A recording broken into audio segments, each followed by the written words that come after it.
Hey guys, welcome to Serenity's mini vlog.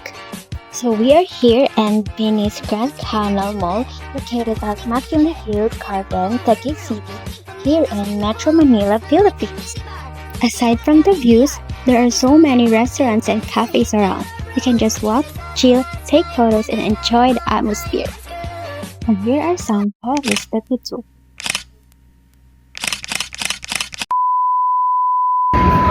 Ito po yung suot namin. Couple shirt. Brown ang aming color of the day. T-shirt ko. Ngayon po ay April 9, 2026. Thursday po. Holiday. Naghintay po kami ng aming joyride. Imbis na mag-commute. Mas makakamura kami kaso lang. Kasi ang iniisip namin yung pagod tsaka yung hassle. Nakagato siya. Oh. Pagod siya. Sabihin mo kasi hindi natin alam yung Sinabi mo na eh. Sinabi mo na eh. So if you're asking paano makapunta dyan, hindi rin po namin alam. Char!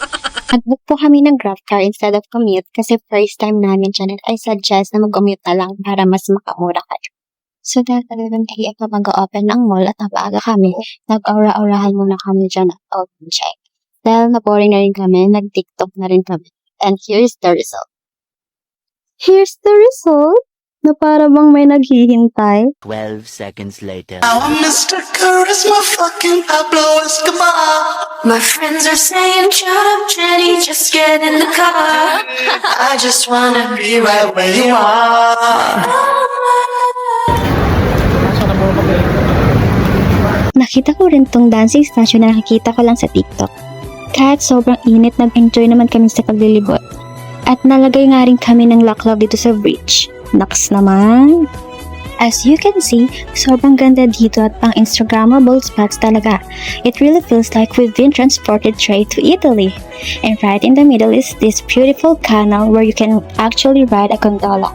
Pero suwan yung sinakyan namin dyan. For only 300 pesos per person.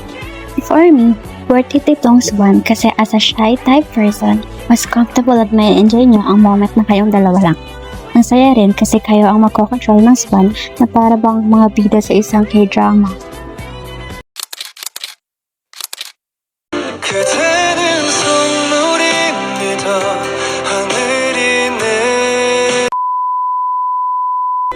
And halatang nag-enjoy talaga kami dyan. Perfect to sa mga couple like us kasi sobrang romantic talaga ng place na to.